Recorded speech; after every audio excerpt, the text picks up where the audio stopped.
नमस्कार। और the deep dive में आपका स्वागत है। नमस्कार। आज हमारे सामने विजयदान देथा की एक बहुत ही मजेदार और गहरी कहानी है, चौधराइन की चतुराई। कहानी की जमीन बहुत सरल सी लगती है।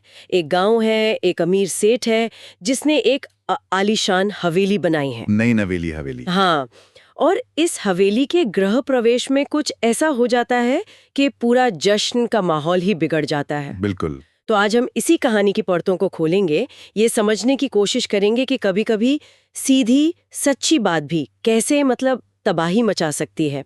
और ये भी कि असली बुद्धिमानी सिर्फ तर्क में नहीं, बल्कि सही समय पर सही बात कहने की कला में होती है। क्या बात है। और ये जानना भी जरूरी है कि ये कहानी विजयदान देथा की कलम से निकली है। हाँ, जिन्हें प्यार से बिज्जी भी कहा जाता था। उनकी सबसे बड़ी खासियत ही यही थी।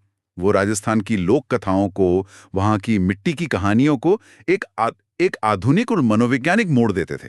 अच्छा। तो ये सिर्फ एक गांव और सेठ की कहानी नहीं है।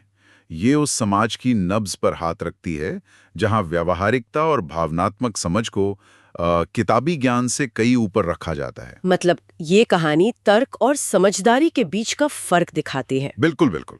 तो चलिए इसी नजरिए से इस कहानी में उतरते हैं। कहानी शुरू होती है सेठ की भव्य हवेली से। 3-4 मंजिला इमारत, जिसके चर्चे पूरे गांव में है। हाँ, लेकिन इसकी एक खासियत है। इसकी सीढ़ियां गोल घुमावदार हैं और काफी संकड़ी हैं। जी। गृह प्रवेश का बड़ा कार्यक्रम होता है और गांव का चौधरी भी उसमें मेहमान है। वो हवेली घूमते घूमते तीसरी मंजिल पर पहुंचता है और सेठ से कहता है, सेठ जी हवेली तो जबरदस्त है, पर एक कमी रह गई। सोचिए सेठ पर क्या गुजरी होगी, इतना पैसा, इतनी मेहनत, और कोई आके कह रहा है कमी रह गई। हाँ। सेठ पूछता है क्या कमी? चौधरी अपने सीधे साधे अंदाज में कहता है, ये सीढ़ियां बहुत संकड़ी हैं। यहाँ तक तो ठीक था। हाँ, पर फिर वो जो कहता है, वो कहता है मान लो, भगवान ना करे, तुम तीसरी मंजिल पर अपने कमरे में मर गए, तो तुम्हारी लाश को नीचे कैसे ले जाएंगे? अरे बाप रे। इन सीढ़ियों से तो लाश दीवारों में अटकेगी, खरोंचे आएंगी। गृह प्रवेश के दिन जहाँ मंगल गीत गाए जा रहे हों, वहाँ कोई आकर किसी की लाश निकालने का लॉजिस्टिकल प्लान बनाने लगे। वही तो, जाहिर है सेठ का पारा चढ़ गया होगा। बिल्कुल। यहाँ पर देखिए, चौधरी ने एक व्यवहारिक समस्या उठाई, लेकिन उसका समय, लहजा और माहौल सब कुछ गलत था। सब कुछ। एक पल के लिए अगर हम चौधरी के नजरिए से सोचें, तो शायद वो अपनी तरफ से सच्ची और प्रैक्टिकल सलाह ही दे रहा था। हो सकता है। कई ग्रामीण समाजों में मृत्यु एक स्वाभाविक सच्चाई है और उस पर खुलकर बात करना बुरा नहीं माना जाता। तो यहाँ असल में टकराव दो अलग-अलग दुनियाओं का हो रहा है। अच्छा। एक तरफ सेठ की औपचारिक दिखावे की दुनिया और दूसरी तरफ चौधरी की सीधी सच्ची बिना लाग लपेट वाली दुनिया। सेठ के लिए ये अपमान था और चौधरी के लिए एक जरूरी बात। बिल्कुल। और जाहिर है कि सेठ की दुनिया की जीत हुई। वो आग बबूला हो जाता है, कहता है आज पहला दिन है हवेली में और तू मेरे मरने की बात कर रहा है। अभी तो मैंने इसका सुख भी नहीं भोगा। हाँ, और गुस्से में वो अपने आदमियों को हुक्म देता है कि चौधरी को तहखाने में बंद कर दिया जाए। सीधा तहखाने में। और यहीं से कहानी का असली ड्रामा शुरू होता है। बात सुलझने के बजाय और उलझती चली आती है। तो अब चौधरी तहखाने में बंद है, खबर उसके घर पहुंचती है और उसके बेटे एक एक करके अपने पिता को छुड़ाने आते हैं। सबसे पहला बड़ा बेटा आता है। वो सेठ के पास जाकर कहता है कि उसके पिता भोले हैं, उनकी बातों को दिल पर ना ले। यहाँ तक तो सब ठीक लग रहा है ना? हाँ, एक अच्छी शुरुआत है। पर फिर वो अपनी अक्लमंदी दिखाता है। वो कहता है आपको नीचे कैसे लाएंगे, ये तो आपके घर वालों की समस्या है। अरे, वो तो आपको बोटी बोटी करके भी ले आएंगे। ओह, ये तो और भी बुरा हो गया। देखिए, यहाँ तर्क बनाम भावना का क्लासिक उदाहरण सामने आता है। हाँ। सेठ एक भावनात्मक समस्या से गुजर रहा है, उसका अहंकार आहत हुआ है, उसे सम्मान और माफी चाहिए। सही बात है। लेकिन चौधरी का बेटा क्या कर रहा है? वो एक लॉजिकल प्रॉब्लम सॉल्व करने की कोशिश कर रहा है। और क्या भयानक समाधान है। हाँ, उसका समाधान तो समस्या से भी ज्यादा भयानक है। बोटी बोटी करके लाना, ये कल्पना ही सेठ के गुस्से को 100 गुना बढ़ाने के लिए काफी थी। कमाल है। वो मदद करने आया था और बात को और ज्यादा बिगाड़ गया। बिल्कुल। सेठ ने कहा, ये तो अपने बाप से भी 2 कदम आगे है। और उसे भी तहखाने में बंद करवा दिया। हाँ। तो अब चौधरी और उसका बड़ा बेटा दोनों तहखाने में है। ऐसा लगता है कि बात पूरी तरह बिगड़ चुकी है। क्या कोई इसे संभाल पाएगा? आप इंतजार कीजिए, अभी तो ये बस शुरुआत है। अच्छा। अब दूसरा बेटा आता है।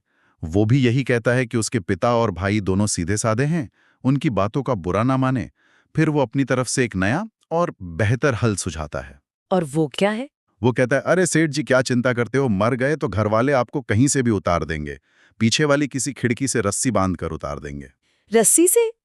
मतलब एक ने टुकड़े करने का आइडिया दिया, दूसरा लाश को लटकाने का प्लान बता रहा है। हाँ, बिल्कुल। ये हो क्या रहा है? ये लोग एक ही गलती बार बार क्यों दोहरा रहे हैं? यहाँ एक पैटर्न साफ दिख रहा है। हर बेटा समाधान को और भी ज्यादा विभत्स और अपमानजनक बना रहा है। हाँ, पहले बोटी बोटी, फिर खिड़की से रस्सी। वे तर्क के एक अंधेरे कुएं में गिरते जा रहे हैं, ये समझे बिना कि सेठ को समाधान चाहिए ही नहीं। उसे तो सम्मान चाहिए। उसे सम्मान चाहिए। वे सेठ की मौत को एक सच्चाई मानकर उसके बाद की प्लानिंग कर रहे हैं, जबकि सेठ जिंदा खड़ा है और अपनी बेइज्जती महसूस कर रहा है। तो नतीजा दूसरा बेटा भी तहखाने में। और यह सिलसिला यहीं नहीं रुकता। तीसरा बेटा आता है और वो कहता है, आप मरो तो आपका अंतिम संस्कार घर में ही कर देंगे, बाहर निकलोगे ही नहीं तो क्या फर्क पड़ता है। हे भगवान। सेठ का गुस्सा अब 7वें आसमान पर था, उसे भी बंद कर दिया। और हद तो तब हो जाती है जब चौथा बेटा आता है। अब उसने क्या कहा? वो कहता है, आपकी क्या चिंता करनी, मरने के बाद घर में ही सड़ जाओगे तो क्या फर्क पड़ेगा। अरे नहीं। और जाहिर है वो भी तहखाने में पहुंच जाता है। अब चौधरी और उसके चारों बेटे सेठ के तहखाने की शोभा बढ़ा रहे हैं। ये एक तरह की हास्यास्पद त्रासदी है ना। हाँ, पांचों मर्द अपनी तथाकथित तर्क शक्ति और सीधी बात करने की आदत की वजह से कैद हैं। हाँ, वे ये समझ ही नहीं पा रहे कि असली समस्या सीढ़ियों की चौड़ाई नहीं, बल्कि सेठ के आहत हुए अहंकार की चौड़ाई है। और वो किसी भी तर्क से पार्टी नहीं जा सकती। बिल्कुल। ठीक यहीं पर कहानी का रुख पलटता है।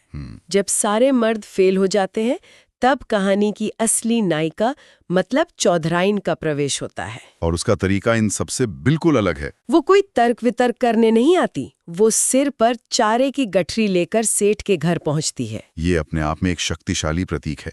मर्द जहां सिर्फ जबान चला रहे थे, औरत वहां काम का, पोषण का प्रतीक चारा लेकर आई है। वाह। वाती सेठ से कहती है, सेठ जी सुना है आपके तहखाने में 5 बैल कैद है, उनके लिए चारा लाई हूं। क्या कहा? ये तो बहुत बड़ा दांव है। अपने ही परिवार को सेठ के सामने जानवर कह दिया। हाँ, इसमें तो बहुत जोखिम था। सेठ तो भड़क भी सकता था। बिल्कुल। लेकिन सेठ चौंक जाता है। वो कहता है, ये क्या कह रही हो, इंसानों के लिए जानवरों जैसे शब्द इस्तेमाल करने ठीक नहीं है। और यही चौधराइन को अपना मौका मिलता है। हाँ, वो कहती है, तो और क्या कहूं सेठ जी, आपके इतने शुभ कार्यक्रम में आकर ये 5 मरने, लाश सड़ने और बोटी बोटी करने जैसी बातें कर रहे थे। बुद्धि कहाँ है इनमें? ये तो बिना मतलब की पंचायती करने वाले बैल ही हैं। समझ गई। क्या कमाल की चाल है। उसने सीधे सीधे अपने परिवार को मूर्ख बताकर सेठ के अहंकार को शांत कर दिया। एकदम। उसने सेठ को ये महसूस कराया कि आप सही थे और मेरे घरवाले ही गलत थे। बिल्कुल सही। ये एक बहुत ही कुशल मनोवैज्ञानिक चाल है। उसने संघर्ष को सेठ बनाम चौधरी परिवार से हटाकर समझदार चौधराइन बनाम उसका मूर्ख परिवार बना दिया। वाह। उसने सेठ को जज की कुर्सी पे बिठा दिया और खुद उसके साथ खड़ी हो गई। सेठ का आधा गुस्सा तो वहीं ठंडा हो गया होगा। हाँ, कि कोई तो है जो उसकी बात समझ रहा है। सही। और उसने बात यहीं खत्म नहीं की, फिर उसने तारीफ का मरहम लगाया। वो सेठ से कहती है, आपकी ये हवेली तो बहुत भाग्यशाली है। सेठ जी, आप तो अमर होंगे, आपके लिए मरने मारने की बात ही कहाँ उठती है। अपनी तारीफ सुनकर और ये देखकर कि चौधराइन पूरी तरह उसकी तरफ है, सेठ का सारा गुस्सा पिघल जाता है। जाहिर है। वो खुश होकर तुरंत अपने कर्मचारियों को 5 को छोड़ने का आदेश दे देता है। देखिए, चौधराइन ने समस्या की जड़ पर वार किया। वो जड़ सीढ़ियां नहीं, सेठ का सम्मान था। सही बात है। चौधरी और उसके बेटों ने तर्क की तलवार चलाई, जो सेठ के अहंकार के कवच को भेद नहीं सकी। चौधराइन ने मनोविज्ञान का मरहम लगाया, जिसने घाव को भर दिया। लेकिन कहानी यहाँ भी खत्म नहीं होती। अच्छा? पिक्चर अभी बाकी है। जब चौधरी और उसके बेटों को छोड़ा जा रहा होता है, तो सेठ के 2 कर्मचारी, जो कि रिश्वतखोर थे, वो चौधराइन को रास्ते में रोक लेते हैं। वो कहते हैं कि हमारा नियम है, हम बिना कुछ लिए किसी को नहीं छोड़ते। अच्छा, अब एक नई चुनौती। हाँ। और ये ज्यादा मुश्किल चुनौती है। सेठ तो भावनाओं और अहंकार से चल रहा था, जिसे समझना फिर भी आसान था। ये कर्मचारी तो सीधे सीधे लालच से चल रहे हैं। इनसे कैसे निपटा जाए? यहाँ तारीफ या मनोविज्ञान काम नहीं आएगा। नहीं। और ये लोग धमकी भी देते हैं। कहते हैं शाम को घर आएंगे, 1 मन मतलब 40 किलो दही और कुछ घी पहुंचा देना। बाप रे। नहीं तो कोई दूसरा झूठा मुकदमा लगाकर इन्हें वापस अंदर डलवा देंगे। तो अब चौधराइन क्या करे? मना करे तो खतरा, हाँ करे तो नुकसान। बिल्कुल। और यही हमें चौधराइन की चतुराई का मतलब शिखर देखने को मिलता है। वो ना तो गुस्सा करती है, ना गिड़गिड़ाती है, और न ही साफ साफ मना करती है। वो बस मुस्कुराती है और एक ऐसा जवाब देती है जो कहानी को अमर बना देता है। क्या कहती है वो? वो कहती है, कोई बात नहीं, ले जाना। दही घी की क्या कमी है? मैं तो यूं समझूंगी कि मेरे बर्तन से दही घी बाहर रह गया था और जानवर खा गए। ओहो, जानवरों को ही दे दिया समझूंगी। क्या कमाल का जवाब है। मतलब एक ही तीर से दो निशाने, हाँ भी बोल दिया और उन्हें चुप भी करा दिया। ये जवाब अपने आप में एक उत्कृष्ट कृति है। उसने हाँ भी कह दिया और ना भी। हाँ, उसने उन्हें दही घी देने का वादा किया, लेकिन साथ ही एक शर्त भी रख दी। उसने एक इज्जत का फंदा तैयार कर दिया। अच्छा, अगर वे दही घी लेने आते हैं तो वे खुद पर जानवर होने का ठप्पा लगा लेंगे। सही बात है। उसने उन्हें सीधे सीधे बेइज्जत नहीं किया, बल्कि उन्हें एक ऐसी स्थिति में डाल दिया जहां अगर वे अपनी मांग पर अड़े रहते तो उनका अपना आत्मसम्मान ही उन्हें शर्मिंदा कर देता। और हुआ भी वही जो वो चाहती थी। बिल्कुल। कर्मचारी सोच में पड़ गए। वो रिश्वत तो लेना चाहते थे, पर खुद को जानवर खिलवाना नहीं चाहते थे। तो शर्मिंदगी के मारे वो न तो शाम को दही घी लेने गए और न ही परिवार को दोबारा परेशान किया। क्या बात है। तो देखिए, चौधाइन ने दो अलग अलग समस्याओं के लिए दो अलग अलग लेकिन उतने ही प्रभावी तरीके अपनाए।